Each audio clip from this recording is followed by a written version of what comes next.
A partir de este momento, compartimos Cascos Azules, argentinos por el mundo en misión de paz. Idea y dirección general, Eduardo Cummins. Conducción, Alejandra Formoso Urruzola. Cascos Azules, argentinos por el mundo en misión de paz. Programa declarado de interés legislativo por la Honorable Cámara de Senadores de la Nación y de interés cultural por la Secretaría de Cultura de Presidencia de la Nación. Acreedor de los siguientes premios: Fortaleza Protectora, Río de los Pájaros, Cuna de la Bandera, Ballena de Oro, Faro de Oro y Faro de Platino. Además, obtuvo el Premio Internacional Destino Malvinas 2018 y la mención de honor Alicia Lamas. Después de toda esta experiencia en materia de no poder convencer sobre nuestros planes, no tener el apoyo tampoco para convencer sobre estos planes, y después de la experiencia del G20, que fue una hermosa experiencia, pero donde las Fuerzas Armadas no recibieron ningún equipamiento importante, es cuando dijimos basta, hasta aquí llegamos, y nos fuimos. Aclaro esto porque alguno puede decir: ¿y vos qué hiciste cuando fuiste director de CPNT? Hice lo que pude. Yo no era el ministro de Defensa, yo no era el viceministro de Defensa, era un simple director nacional. Cascos Azules. Esto es Cascos Azules, argentinos por el mundo en misión de paz. Bueno, una vez más, programas 1197, 1198, ya en pleno julio, ya transitando las medianías de junio. Nuestra editorial de hoy sería: los totalitaristas no quieren la paz. Son los sofistas de la disrupción. La voracidad por el poder sin restricciones no puede inducir a un mandatario a decir: la orden de combate está dada, salgan a la calle los revolucionarios.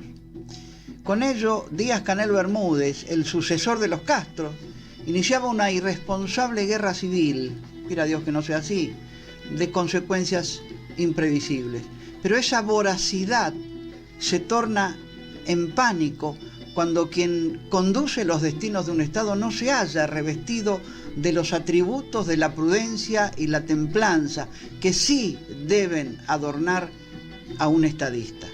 Virtudes principales que sí debe poseer también un uniformado, y es aquí cuando la deformación de aquella hipertrofia militarista mueve a lo político como ciencia arquitectónica en la construcción de una convivencia burda, de una maquinaria agonal que disputa el poder, reducido a ello. La envidia por los regímenes militares en los que la oposición no existe en ellos, por amenaza o por acción directa, los embelesa ante las inmunidades y a veces las impunidades que goza o el Politburó nicaragüense o el Kremlin cubano o la magistratura venezolana. Destruido así el espíritu republicano, el vocabulario de la confrontación por la vía de la violencia que quedaba en manos de la última ratio, lo militar, pasa ahora a las inexpertas y casi caricaturescas manos de los sofistas de la disrupción. Así, siguiendo los dictados de los regímenes absolutos que asolaron el mundo periférico desde sus metrópolis, introdujeron la lucha de clases como único motor de la historia, como único atisbo de lograr el poder y el liderazgo, logrando así dividir para luego reinar. Con bombas, metralleta o secuestros millonarios, o con Gramsci y Laclau en las aulas. Fueron, como dicen en España, a por el mundo, aquel mundo democrático, a cooptarlo, a fragilizarlo, a hacerse de ellos. Y así llegaron a Sudamérica, al África, al Caribe y al sudeste asiático. Estas batallas campales en las ciudades de Cuba, así como lo fueron en Venezuela, nos recuerda que la matriz de los conflictos se desarrolla en el tejido urbano y entre la gente. como lo hemos repetido hasta el hartazgo cuando citamos a Rupert Smith, son los conflictos 3.0, los propios del tercer milenio. Queda palmariamente demostrado que el fin perseguido por los llamados revolucionarios no es otro que la perpetuación en el poder. Hemos dado cuenta también de ello desde estas páginas. Y en las mieses que éste les permite disfrutar. Esta afinidad con regímenes totalitarios se corona con este malquistado memorándum con Irán y bastante tela para cortar. En contraposición, casi contraintuitiva, es lo militar lo que ayuda en la construcción de paz y entendimiento, en lo que algunos autores denominan también paz democrática. Un esbozo de esta iniciativa fue la llevada a cabo por el Ministerio de Defensa argentino, que dio inicio a una serie de conversatorios que están disponibles en YouTube, y acá los citamos: Argentina por la paz, el rol de las operaciones de mantenimiento de paz en la política de defensa nacional. Claro está que no en todos los espíritus se anida la predisposición de aceptar a lo militar como instrumento de paz. Les resulta un oxímoron, le resulta absolutamente contrario a ese prejuicio enquistado en estos espíritus. Y así, en otra geografía, no demasiado distante, pero sí lastimada por aquel viejo conflicto sesentista, aparece esta liviandad con que El Tiempo, este grupo de diarios de América, y sin firma alguna, afirma que la trayectoria de los militares colombianos convergen hacia los intereses criminales y ofende así a la historia descripta, y acá vamos un poco a la literatura, del Premio Nobel de 1982. Su mejor libro, según Gabriel García Márquez, El coronel no tiene quien le escriba, describe descarnadamente ese abandono que la política hizo de esa realidad violenta que no supo conjurar en aquella Colombia también sesentista. El coronel esperaba su pensión militar, eternamente postergada, dependiendo de un abogado abandónico, gestor entre un Estado ausente que lo incorporó y luego desertó. Su hijo Agustín es la novela de este realismo mágico de Gabo, que nos muestra que fue muerto por esa misma violencia nacida por la política, que dejó el amargor sublime que destila la obra. Tener guerreros es caro, pero es más caro abandonarlos. Lo repito, tener guerreros es caro, pero más caro es abandonarlos. Cuídenlos, no se olviden su soldada. Y esto fue Colombia, y tiene que ver con Haití, y todo está vinculado, y nos duele profundamente el corazón de lo que sucede. Los invitamos a que nos sigan, los invitamos a disfrutar cómo la institucionalidad salva repúblicas, cuando no es abandónica, cuando no tiene prejuicios, cuando no está embelesada por el poder sin restricciones. Aún la institucionalidad militar construye no solo escuelas de paz en las que se capacita a los militares y policías en una suerte de ingeniería inversa a construir puentes de entendimiento, de acercamiento, casi coaliciones sublimes entre países que integran mercados comunes, pero que aparentemente la política dinamita periódicamente. ¿Contradictorio? Bueno, parecieran destruir lo que tan difícilmente es ligarse, unirse, vincularse, tener objetivos comunes. Desde Chile, Uruguay, o como ahora desde Brasil y desde los ministerios concebidos. Otrora, para gestionar aquella violencia irracional, me refiero a los ministerios de defensa, y aquella violencia irracional eran los ministerios de guerra, que se han mudado de los campos de batalla para introducirse en nuestro día a día citadino. Las batallas se han metido en el tejido social diario de las ciudades.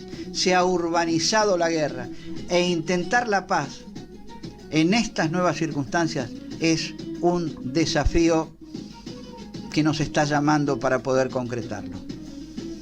Sigan con nosotros y sean ustedes los que no nos abandonen. Cascos Azules, Argentinos por el Mundo en Misión de Paz, es auspiciado por la Mutualidad del Personal de Intendencias Militares. MUPIN quiere estar siempre junto a usted.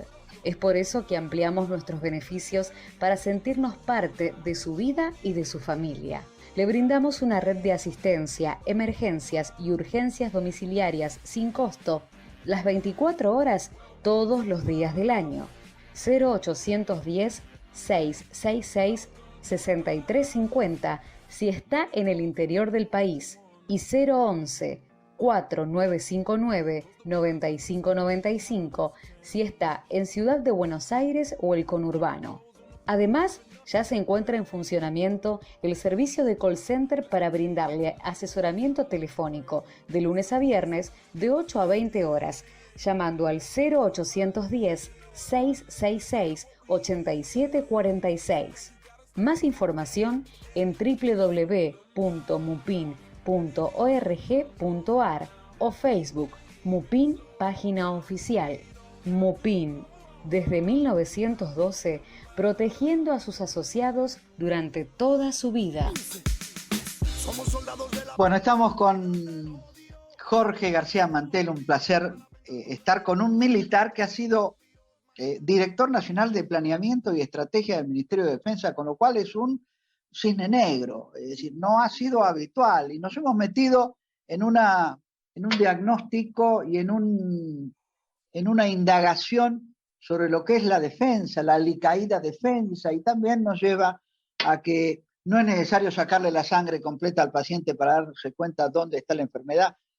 De algún modo no nos va bien en Argentina, en esta Argentina, que pareciera que queremos un proyecto totalitario, populista, y bueno, y tendríamos para hablar mucho más, pero vamos a respetar el planteo de nuestro entrevistado, que es un lujo tenerlo hoy a Jorge. Y yo lo querría llevar, y te invito también, Fernando, a que nos metamos un poco en las misiones de paz, para después finalmente hacer un comentario final, si conviene, si no conviene, qué nos vendría bien, qué nos vendría mal en estas misiones. ¿Qué hiciste en la guerra, papá? O abuelo.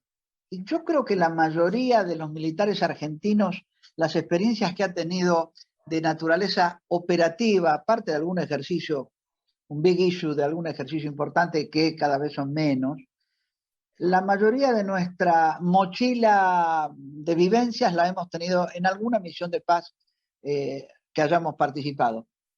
¿Cómo describirías vos esa participación tuya? ¿Qué beneficios obtuviste profesionales? Si han sido negativas, ¿qué grado de protagonismo pudo haber tenido en tu capacitación, en tu formación? Y también, abierto a alguna anécdota de esas raras que cada tanto salpican e ilustran lo que ha sido nuestra vida. Eduardo, antes de entrar en este tema que realmente me interesa hablar, porque para mí es un orgullo haber estado en un TAES, quiero aclarar algo porque para que no quede en el aire, ¿no es cierto? Yo fui director nacional de planeamiento de estrategia durante 3 años. Como dije anteriormente, hicimos todos los planes de defensa en la Fundación Pensar previamente. Ahí llegamos a la gestión con el Coronel Pierri, con quien habíamos trabajado todos los planes, etcétera, etcétera. Y como le dije antes, los 2 primeros años, yo diría hasta fines de 2017, intentamos que esos planes se pusieran en vigencia. Por ejemplo, un nuevo decreto reglamentario muy en línea con la Ley de Defensa Nacional y muy completo, que incluso daba mayores atribuciones en la medida que se podía, porque la Ley de Defensa un poco lo impide al Estado Mayor Conjunto, porque estoy convencido de lo conjuntés, yo no tengo ninguna duda de eso.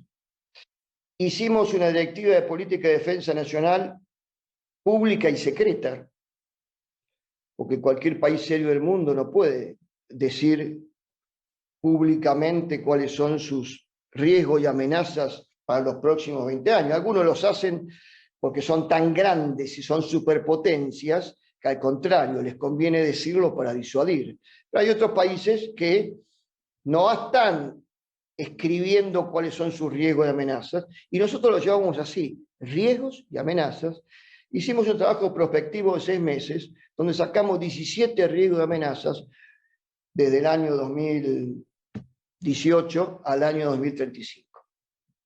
Riesgos y amenazas a la nación, que no implicaban el empleo de las Fuerzas Armadas, todos como actores principales. Sí, en algunas como actor principal y en muchas otras como actor secundario. Tal cual. Porque las leyes lo impiden.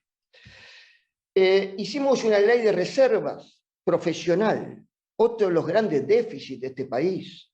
No tenemos reservas. Si primero tenemos 78.000 efectivos, las Fuerzas Armadas tienen 78.000 efectivos, Uruguay tiene 25.000 y tiene el tamaño de la provincia de Córdoba, ¿cierto? Nosotros tenemos 78.000 para 14.500 kilómetros de perímetro y 10.000 kilómetros de frontera con 5 países y pasos legales e ilegales cientos. Y tenemos que defender 10,5 millones de kilómetros cuadrados soberanos, usurpados y pretendidos en Antártida. Entonces, cuando alguien me dice hay que achicar las Fuerzas Armadas, como me lo dijeron, ¿sí? Y no pidas más del 1% del PBI, eso implica que no tienen la menor idea de lo que hay que defender. La Argentina que hay que defender por mandato legal y constitucional. Entonces, hicimos una ley de reservas para complementar esos 78.000 hombres, como tienen todos los países del mundo, para en caso de crisis. Por ejemplo, la pandemia. ¿Qué bien hubiesen venido para esta pandemia reservistas, oficiales, suboficiales y soldados, para contribuir a vacunar, a repartir barbijos, a dar de comer, etcétera, etcétera? Esa ley de reserva está cajoneada, igual que fue cajoneada por el gobierno anterior. No salió del Ministerio de Defensa. No sé si fue el Congreso, pero está cajoneada por allí. La ley de reserva profesional.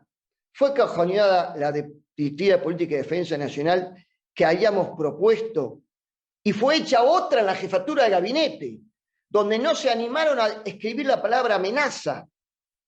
Entonces hablaban de riesgos y desafíos, como si la palabra amenaza fuera una mala palabra. Y está la ley de defensa, la palabra amenaza. Fue cajoneada también. Y por supuesto fue cajoneado el decreto reglamentario amplio que habíamos hecho y sacó otro decreto la jefatura de gabinete. ¿Sí? Entonces, yo como director nacional de Parámetros Estratégicos siento una gran frustración. ¿Sí? Porque lo que habíamos propuesto fue cajoneado por la jefatura de gabinete del gobierno anterior. Cuando llegó el G20, yo fui el delegado del G20. Esto fue a fines, digamos, todo esto se cajoneó principio del 2018. En 2018 me nombran delegado del Ministerio de Defensa ante el G20, por tema del G20 con el Ministerio de Seguridad. Y dije, bueno, se abre otra oportunidad para equipar a las Fuerzas Armadas. No podemos recibir a los 20 principales líderes del mundo sin tener aviones supersónicos, sin tener vehículos blindados a rueda para proteger las calles como habían hecho los alemanes en el anterior G20. Dije, bueno, la clase dirigente ahora va a dar algo. ¿Qué dio la clase dirigente? Unos pocos equipos de ciberdefensa, arregló un director de tiro de artillería y a último momento lo único moderno que habían accedido eran misiles antiaéreos de corto alcance, 5 kilómetros, que íbamos a adquirirle a Suecia, que fue lo mismo que usó Brasil en los Juegos Olímpicos, y también lo mataron. Después de toda esta experiencia en materia de no poder convencer sobre nuestros planes, no tener el apoyo tampoco para convencer sobre nuestros planes, y después la experiencia del G20, que fue una hermosa experiencia, pero donde las Fuerzas Armadas no recibieron ningún equipamiento importante, es cuando dijimos basta, hasta aquí llegamos, y nos fuimos. Aclaro esto porque alguno puede decir, ¿y vos qué hiciste cuando fuiste director de CPT? Hice lo que pude. Hice lo que pude. Yo no era el ministro de Defensa, yo no era el viceministro de Defensa, era un simple director nacional. Eso se sabe. Hicimos lo que pudimos en un ambiente de buenos modales, pero hostil desde el punto de vista de la defensa nacional, donde privó en la jefatura del gabinete lo ideológico y lo fiscal, las dos cosas. Terminada, hecha esta aclaración que me interesaba hacerla muy especialmente, vamos a UNTAES. UNTAES fue mi experiencia profesional más importante. La otra fue allá por el año 82, cuando yo fui uno de los fundadores del Escuadrón de Exploración de Calle Vendado 11, Río Turbio y después Rospente. Y en el año 82 me llamó mi entonces jefe de escuadrón, el mayor Pichone, y me dijo, García Mantel va a Malvinas, con sus AMX-13 y unos Panar que teníamos allí. Bueno, pida lo que quiera que lo va a tener. Por supuesto, estuve 20 días, 25, entrenándome como no me entrené en mi vida. Y bueno, hasta que llegó la contraorden de que los AMX-13 no andaban en la turba malvinera, teníamos nada más que 3 Panar, y ahí es cuando se decide que vaya el escuadrón 10 de la Tablada, el mayor Solano. Sí, esa fue mi primera gran experiencia, la que yo recuerdo, la que yo le contaría a mi nieto. Y la segunda que le contaría es la de UNTAES. No quiero que se enoje la otra unidad de combate que conduje, que son los Húsares de Pueyrredón, pero que lo conduje también en un tiempo difícil, que fue el 2001-2002, pero lo que yo viví en UNTAES fue lo más parecido a la guerra. Bajo capítulo 7, cumpliendo una misión complicada, y lo que yo quiero rescatar, además de que UNTAES ha sido una de las pocas misiones exitosas en la historia de Naciones Unidas, ha sido también que en aquel entonces fuimos uno de los primeros misiones que, bajo capítulo 7, imposición de la paz, por eso es que teníamos tanques, por eso es que había artillería, por eso es que había misiles, por eso es que había helicópteros de ataque que tenían los ucranianos, por eso es que contábamos con el apoyo aéreo de la NATO, de la SFOR, que estaba en Bosnia, abajo nuestro. ¿Sí? Fue claramente una misión de imposición de la paz. Con los ríos que se implicaba, después de una lucha fratricida, porque fueron hermanos en su momento los serbios y croatas, terrible, ¿no? Usted la sabe mejor que yo. Y en una zona que, como les conté, sucesivamente se invadieron y se masacraron. Entonces, esa experiencia de desmilitarizar, de ayudar con las elecciones locales, en el caso del ECA 3, una vez fue la única vez, a ver, nosotros dependíamos, estábamos bajo control operacional del batallón belga. Este también es un caso inédito en la historia de las Naciones Unidas, en la historia argentina, porque por primera vez una unidad argentina fue parte de un batallón de la NATO. Nosotros éramos operativamente la compañía Delta del batallón belga. Oficialmente éramos un escuadrón de reconocimiento, ¿no es cierto?, por nuestro material. Pero éramos la reserva del batallón belga. Teníamos, entre otras misiones, de patrullar la zona de responsabilidad, que se amplió de los 90 kilómetros iniciales cuadrados a 140 kilómetros cuadrados, gracias al trabajo del ECA 1 y el ECA 2, que se ganaron la confianza de los belgas. Equipo de combate argentino 1, equipo de combate argentino 2. Jorge, nos queda casi nada de tiempo. A mí me gustaría que haga una última pregunta, Fernando, ahora cuando cierres esta idea, y prácticamente esperemos el cierre, porque ya casi no tenemos tiempo. Quiero decir esto nada más. La misión de UNTAES, de los 3 ECAs, permitió el reconocimiento de la OTAN. El general Tereso era agregado militar en Bélgica y tuvo que ir a Mons Y allí siempre lo contaba como anécdota. Se levantó un militar de un país X y dijo: no hay ninguna tropa como la OTAN, como las de la OTAN. Se levantó un general belga y le dijo: usted está equivocado. Yo tuve bajo mi mando a los argentinos y son tan buenos como los de la OTAN. Este es un reconocimiento que hay que hacerle a los tres ECAs y es un motivo de orgullo que siempre contaba el general Tereso. Este es un punto. El otro punto: gracias a nuestra, de los tres ECAs, participación allí con los belgas, desfilamos en Bélgica ante el rey Alberto II, pero eso puede ser anecdótico. Creo que no hubo otra tropa argentina que desfilara en Europa, con la bandera y 2 granaderos. Pero independientemente de eso, después de eso Bélgica nombró a Argentina aliado estratégico en Sudamérica y abrió su primera agregaduría de defensa, que la puso en Buenos Aires, con extensión en Brasil y en Chile. Ustedes fíjense lo que logró el trabajo con la OTAN y con los belgas. El reconocimiento de la OTAN y el reconocimiento de los belgas como aliados estratégicos en la región, cosa que después se fue perdiendo por razones ideológicas, presupuestarias, etc. Fernando, brevísimo, si podés ir cerrando vos, tu última pregunta, también un latiguillo. Un enorme gusto escucharlo al coronel García Mantel, por la experiencia, por el conocimiento académico, por el trabajo no solamente en el área castrense, sino también en el ámbito político. Así que yo sé que este reportaje, esta entrevista, va a ser inspiradora para muchos, no solamente militares, sino que también civiles, y ojalá que esa inspiración se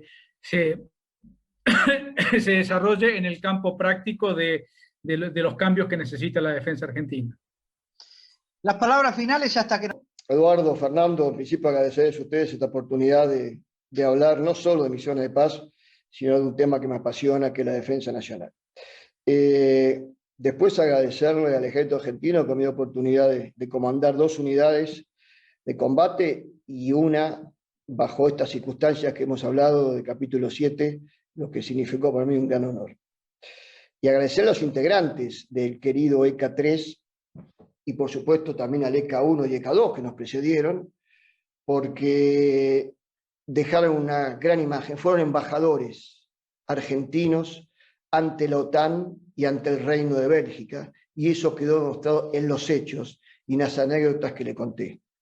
Y en particular quiero puntualizar mi agradecimiento que para todo el ECA 3, en 3 colaboradores muy importantes que yo tuve, que fue el actual coronel López Meyer, fue oficial logístico, oficial de enlace, el coronel Loaces, que fue oficial de personal, oficial de comunicaciones y de bienestar, y el encargado de escuadrón, el oficial mayor Montenegro. En ellos 3 sintetizo mi agradecimiento a todo el ECA 3. Y el último, más allá de estos todos agradecimientos, es un deseo personal que voy a seguir luchando por él, y es que la defensa nacional ocupe el lugar que tiene que ocupar en un país serio. Simplemente brazo armado de la política exterior para colaborar con esa política exterior para que nosotros podamos alcanzar los intereses nacionales, los objetivos nacionales, que son los objetivos de todo país. Básicamente el bienestar, el mejor bienestar de su población. Solamente decir y recordar que los países poderosos en el mundo son los que crean los acontecimientos y los países débiles padecen esos acontecimientos. Hoy Argentina es una potencia local, debe volver a ser una potencia regional. Dejemos de lado la ideología y empecemos a poner plata en la defensa nacional. Muchas gracias, Eduardo, muchas gracias, Fernando, por esta oportunidad y a disposición. Cascos Azules. Acabamos de escuchar a Jorge García Mantel, exdirector nacional de Planeamiento y Estrategia del Ministerio de Defensa, también ex agregado de Defensa en Francia, Bélgica, Suiza y Portugal. Jorge García Mantel nos señala con inmenso orgullo el sentir patriótico argentino y nos brinda un mensaje esperanzador, recordando lo positivo que fue haber participado de la misión UNTAES, misión que significa Administración de Transición de las Naciones Unidas en Eslavonia Oriental, Baraja y Esrijem Occidental. Participación que logró el reconocimiento internacional de las tropas argentinas como miembros de la OTAN. Y también señala la importancia de seguir luchando por nuestros sueños. En su caso, su sueño es continuar trabajando para que la defensa nacional logre tener el lugar que un país serio necesita tener. Nos recuerda con certeza que la defensa nacional es el brazo armado de la política exterior y sin ella tocaríamos una sinfonía sin partitura. Destacamos los conceptos de García Mantel que enfatizan que si queremos tener un país que progrese y que tenga un lugar de relevancia en el mundo, debemos estar a la altura de las circunstancias, invertir en equipamiento, dejar de lado las ideologías y colaborar con los objetivos de la nación para lograr el bienestar de la población. Deseamos una Argentina pujante, que pueda superar la pandemia, donde todos podamos trabajar libremente y donde podamos superar las diferencias trabajando unidos en pos de la nación y de la patria. No te pierdas en el segundo bloque la entrevista que le realizáramos al coronel Márcio Carneiro Barbosa, director del Centro Conjunto de Operaciones de Paz de Brasil desde Río de Janeiro.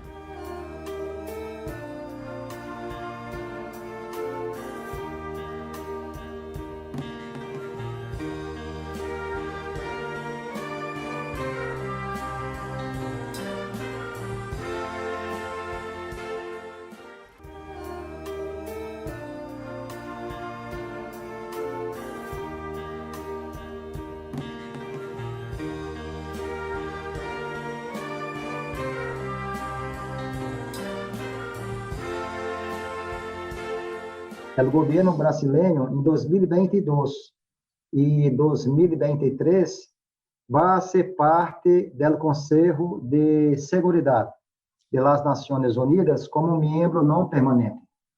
Então, é uma boa perspectiva, é uma situação favorável também, que há que estar pendente, porque é uma particularidade que pode ter consequências a nível político, a nível do governo brasileiro, que pueda refletir nas operações de paz. O Brasil sendo parte do Conselho de Seguridade nos próximos 2 anos. Seguimos en Cascos Azules y desde Río de Janeiro, Brasil, tenemos el lujo de entrevistar a Márcio Carneiro Barbosa, coronel ingeniero de la Academia Militar Agulhas Negras, actual director del Centro Conjunto de Operaciones de Paz de Brasil. El coronel Márcio Barbosa se desempeñó como oficial de operaciones en la misión de asistencia para el desminado en Centroamérica, bajo la Organización de Estados Americanos en Nicaragua, y fue oficial de enlace y observador militar en la misión integrada de las Naciones Unidas en Timor del Este. También fue instructor en la Escuela de Comando y Estado Mayor del Ejército. El coronel Márcio Barbosa, antes de asumir la dirección del Centro Conjunto de Operaciones de Paz de Brasil, fue asesor militar en la misión permanente de Brasil ante las Naciones Unidas en Nueva York, Estados Unidos, durante el lapso de 2 años. Además de los cursos regulares de su carrera, realizó una maestría en operaciones militares en la Escuela de Perfeccionamiento de Oficiales y realizó un MBA en Logística Empresarial por la Fundación Getúlio Vargas. El Centro Conjunto de Operaciones de Paz de Brasil, conocido como Secopavi, Centro Sergio Vieira de Melo, es el establecimiento educativo subordinado a la Dirección de Educación Técnica Militar que tiene la misión de apoyar la preparación de militares, policías y civiles brasileños y de naciones amigas para misiones de paz y desminado humanitario. Este centro busca constantemente ser un referente internacional para promover la excelencia en la preparación de recursos humanos en las diferentes misiones y operaciones de paz en las que participa Brasil como miembro integrante de Naciones Unidas. Como informáramos en el programa anterior, Actualmente, el equipo móvil de capacitación de Secopavi ha venido realizando de manera inédita la instrucción del Batallón de Infantería de las Fuerzas de Paz de la 15ª Brigada de Infantería Mecanizada. En este momento se están entrenando en Cascavel, al oeste del estado de Paraná, Brasil, aproximadamente a 165 kilómetros de la provincia de Misiones, Argentina, 800 efectivos de infantería y 200 de ingeniería, un total de 1000 uniformados que estarán listos para desplegar cuando Naciones Unidas así lo requiera. El objetivo es entrenar a las tropas brasileñas para participar de las operaciones de paz, como en los casos de situaciones de crisis humanitaria, como lo hizo en su momento Brasil en Haití con numerosos contingentes a lo largo de 13 años y como lo hace actualmente en diferentes partes del mundo. Esta semana, representantes de las Naciones Unidas están en Cascavel para evaluar y avalar la certificación de las tropas brasileñas junto con 114 vehículos blindados y de transporte del ejército que podrán ser utilizadas para operaciones de paz.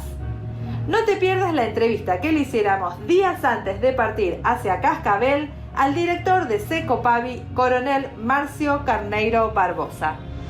La Sociedad Militar Seguro de Vida auspicia Cascos Azules Argentinos. Sociedad Militar Seguro de Vida, contribuyendo a mejorar la calidad de vida de sus asociados, brindando servicios mutuales en todo el país. Atención personalizada de 7:45 a 13 horas, telefónicamente al 0810-222-7678, de 7:30 a 15 horas. No lo dude. Para ayudas económicas, ahorro mutual, administración de haberes, tarjetas de crédito y débito, seguros de pertenencia y de familia, servicio de administración de promociones y también junto a la Fundación Teniente Coronel Cornell para auxiliar a los miembros de la familia militar en situación de carencia. Sociedad Militar Seguro de Vida, una institución mutualista creada en 1901 para contribuir a mejorar la calidad de vida de todos aquellos que pertenecen a las Fuerzas Armadas, de Seguridad y sus familiares. Cascos Azules es auspiciado por la Fundación de Apoyo al Instituto de Ayuda Financiera para el Pago de Retiros y Pensiones Militares. Con el fin de mantener un nivel de servicio previsional de avanzada, el IAF continúa optimizando la gestión en áreas claves como personal, logística, sanidad y atención al público. Al tiempo que sigue ampliando sus oficinas regionales en Paraná, Córdoba, Mendoza, Bahía Blanca y Tucumán, para estar cada día más cerca suyo. De este modo, desde el año 1992, seguimos firmes junto a usted, sosteniendo el futuro de todos nuestros beneficiarios. Téngalo presente, es su futuro. Fundación de Apoyo al IAF, un pasado que se hace presente para asegurar su futuro. Estamos para Cascos Azules, argentinos por el mundo en misión de paz. Es un honor para nosotros contar con la presencia y la voz del director del Centro Conjunto de Operaciones de Paz, Marcio Carneiro Barbosa, el coronel Marcio Carneiro Barbosa, que ha participado en muchas misiones de paz. Él seguramente nos va a contar, pero podemos adelantar que estuvo en Timor del Este, en Nicaragua, y recientemente estuvo como consejero militar en la misión permanente de Brasil junto a Naciones Unidas, en Estados Unidos. Un hombre, un peacekeeper con muchísima experiencia, que para nosotros, para Cascos Azules, es un honor poder contar con su presencia. ¿Cómo le va? Boa tarde, coronel. Boa tarde. Alejandra, buenas tardes, boa tarde, desde Rio de Janeiro. Estoy muy feliz por esa oportunidad de charlar con la radio Cascos Azules, con el propósito de desarrollar más ideas, informaciones sobre las misiones de paz de las Naciones Unidas. Y una de las primeras preguntas que siempre nos gustan hacerles a los peacekeepers es que cuando ellos eran jóvenes y tuvieron que aplicar y postularse para las misiones de paz, ¿qué los motivó a usted? ¿Qué los motivó a aplicar y anotarse para las misiones de paz? Y si es que en Brasil esas misiones son voluntarias o son mandatorias, o el servicio les ordena y tienen que ir sí o sí. ¿Cómo es el sistema en Brasil? Sí, Alejandra, em verdade, Brasil é histórico e tradicional país contribuinte de tropa e de polícia em las missões de paz.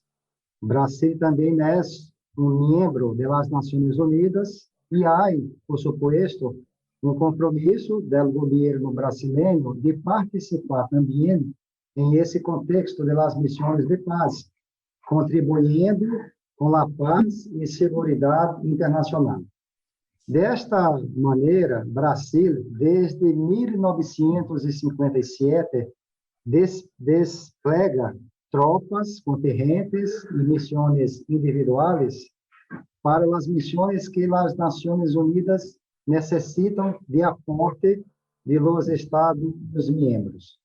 Em este caso, há processo de seleção bajo a responsabilidade do gabinete, da oficina do comandante do Exército, e depois de processo de seleção, preparação, se hace curso que é obrigatório acá, no Centro de Treinamento de Operações de Paz de Brasil, e depois o desplegamento.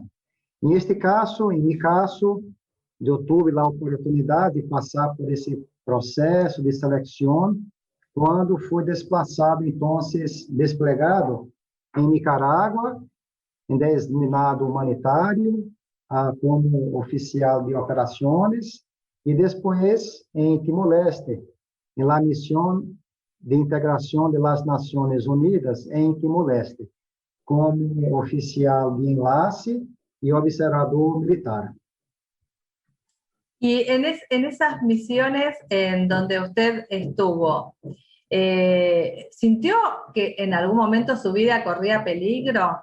Porque ustedes están preparados, se entrenan, tienen toda una carrera militar que los apoya y están entrenados, pero muchas veces hay situaciones donde la vida está en peligro, porque es una carrera de riesgo la que eligen. A lo mejor en algún momento sintió que su vida corrió peligro. Não, em mi caso, antes de mi viaje para Nicarágua, como era uma atividade de desminado humanitário, eu estava pouco pendiente das medidas, das incertidumbres, como andar, caminhar em campo minado. Pero dois aspectos muito interessantes. O primeiro é sobre as medidas de segurança, seja desminado humanitário, seja em las missões de paz. Se hubiera bom treinamento, uma boa capacitação antes de chegar em el país anfitrião, essa é uma situação muito positiva. Caso seja treinamento positivo, de muita qualidade, se diminui os riscos. E, además de isso, são as medidas de segurança. Caso se lhes obedeçam estas medidas de segurança, as condições no ambiente se quedam mais controladas. Por suerte, em meu caso, seja em desminado humanitário, seja em las missões em Timor-Leste, as condições estavam muito favoráveis. Não me recuerdo, sinceramente, uma situação que me quedei com peligro mais grande, por exemplo. Claro, sí, debido, claro, todo el entrenamiento. ¿En qué año fue que estuvo en Nicaragua y en Timor del Este? Em Nicarágua foi em setembro de 2003 hasta setembro de 2004, como oficial de operações. Essa missão estava bajo a responsabilidade de la Organización de los Estados Americanos.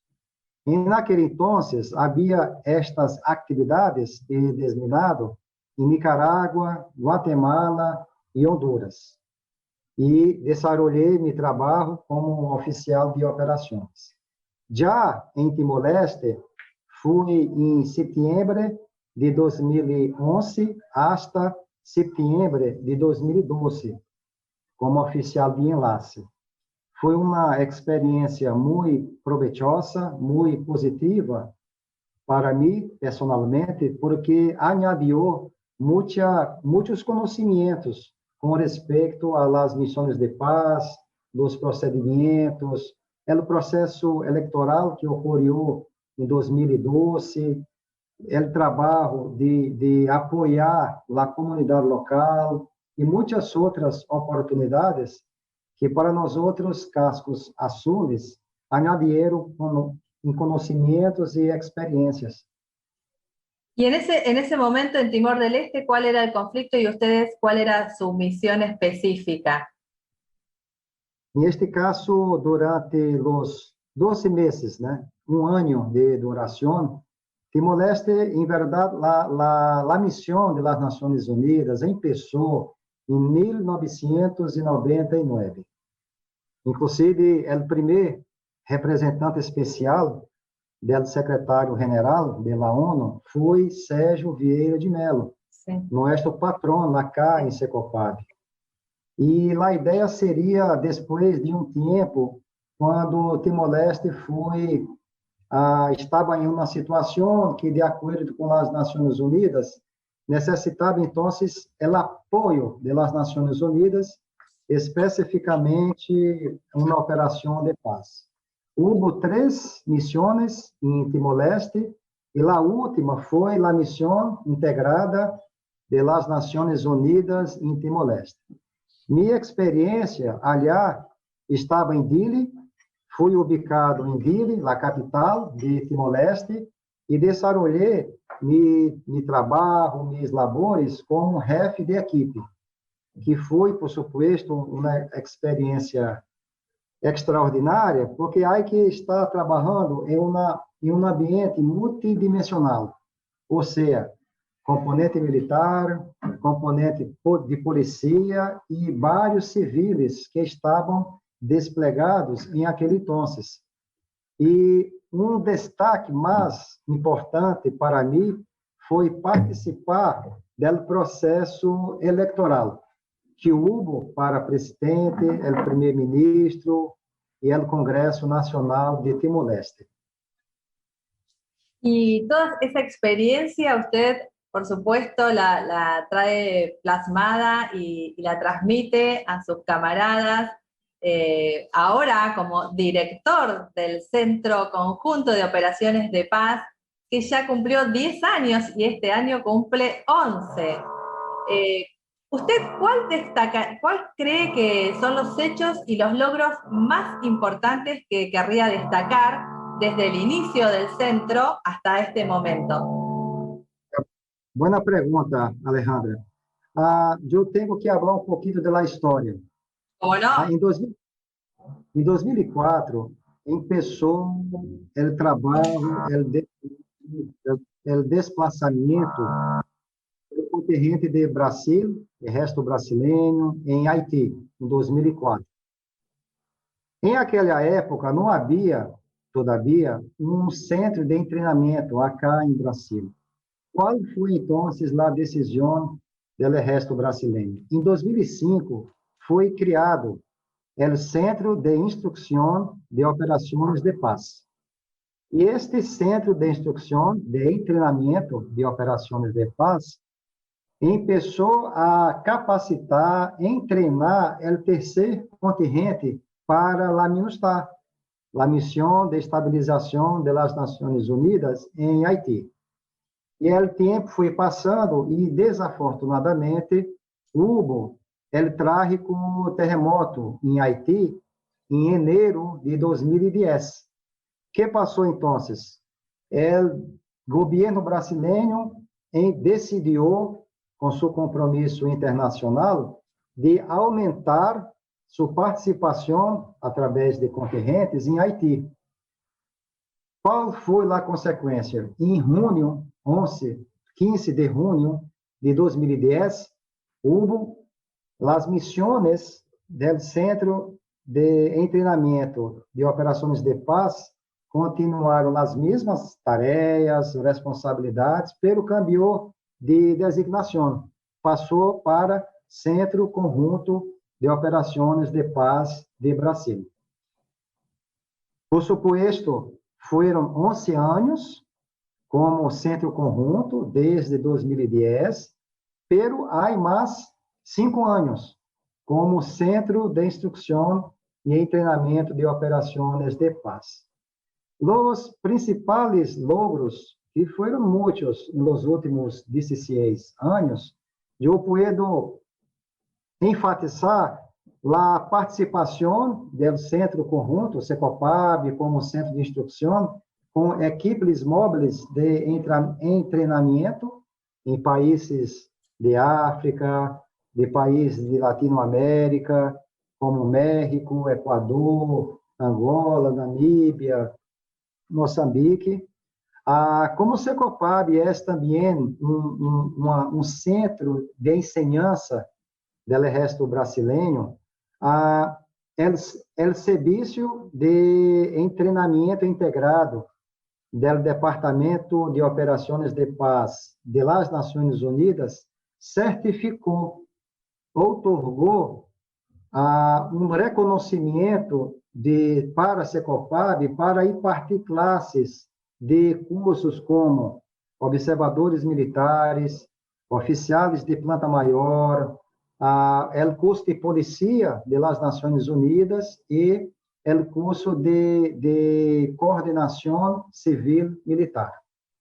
Outro logro que é muito interessante é que Secopab hace parte da rede brasileira de investigação sobre operações de paz, que se chama cá em Brasil de Rebrapaz. E Rebrapaz é uma instituição que congrega universidades, professores e investigadores solamente voltados, destinados para as operações de paz. Em esse exato momento, temos dois alunos da Universidade Católica Pontifícia, Universidade Católica de Rio de Janeiro, que trabalha com nós outros. É uma experiência muito interessante. Ademais disso, desde 2006, como também ocorre em Caicopaz, Secopab hace parte da Associação Latino-Americana de Centros de Treinamento de Operações de Paz. Alcopaz. Ademais disso, foram 26 contingentes através de votações do Exército Brasileiro, Batalhão de Infantaria e Companhia de Engenharia. Outra missão de Secopab, además das missões de paz das Nações Unidas, é treinar e capacitar brasileiros e oficiais de nações amigas para o desminado humanitário.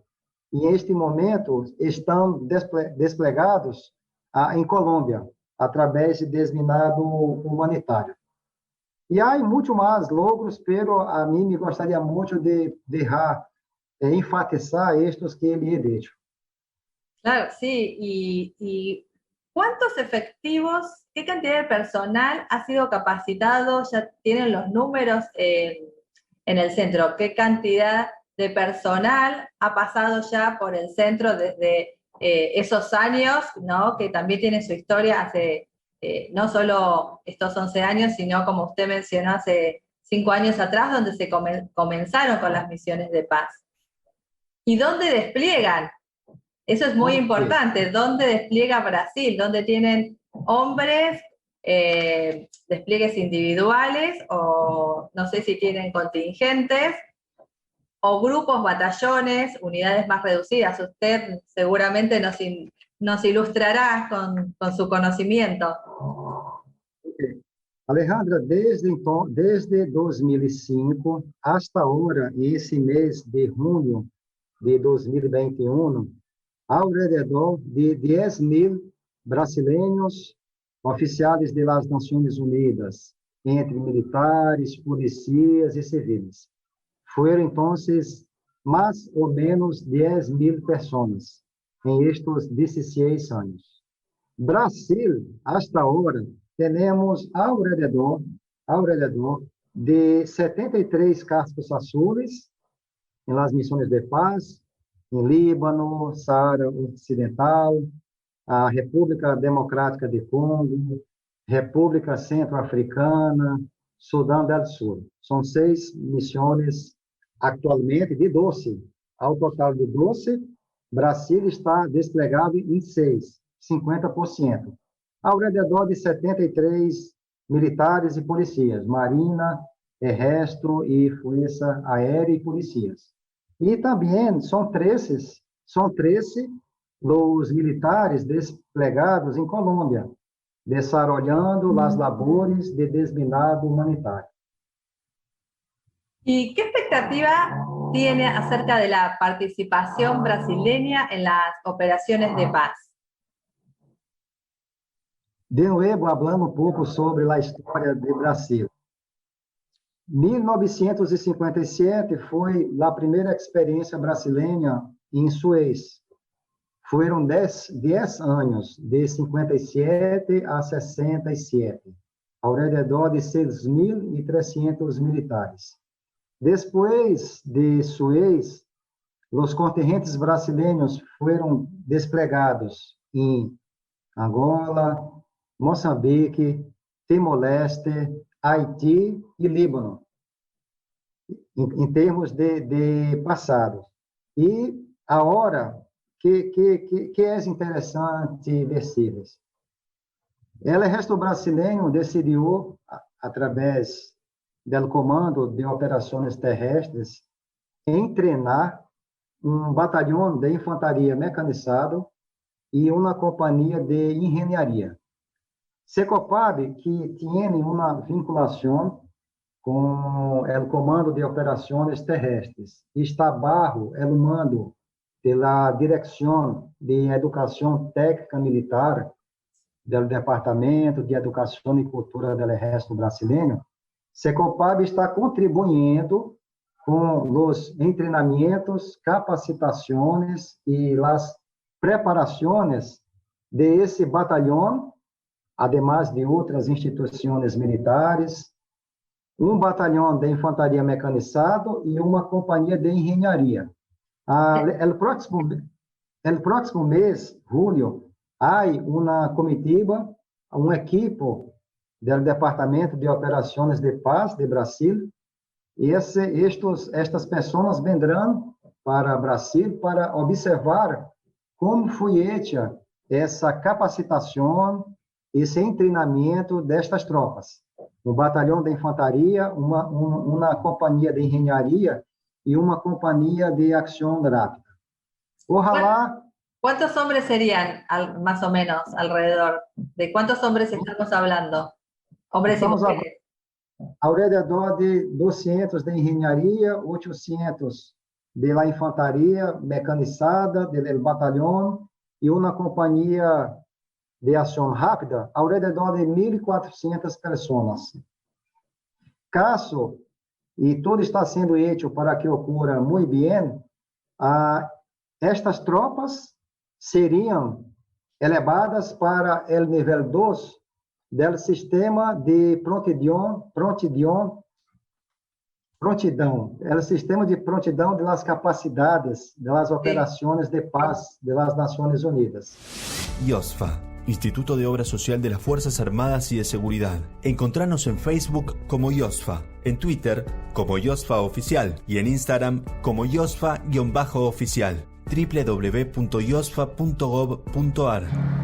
Seguimos en Cascos Azules y queremos agradecer a los oyentes que se comunicaron con nosotros para dejarnos sus saludos.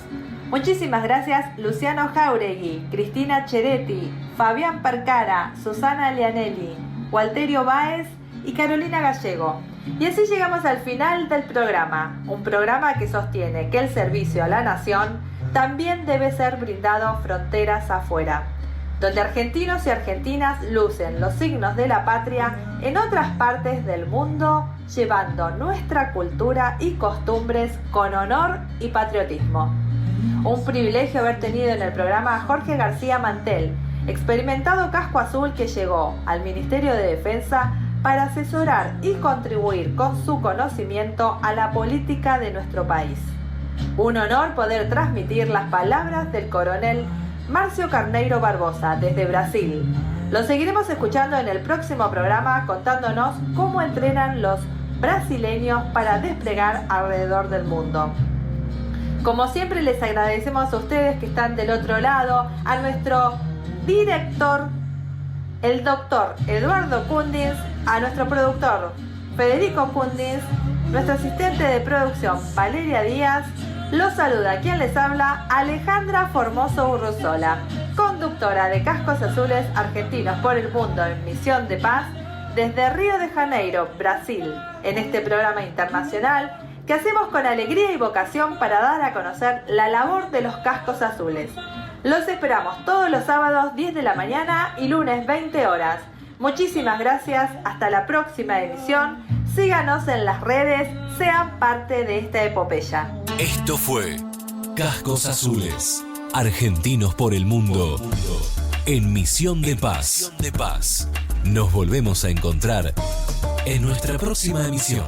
Cascos Azules, Argentinos por el Mundo, en Misión de Paz.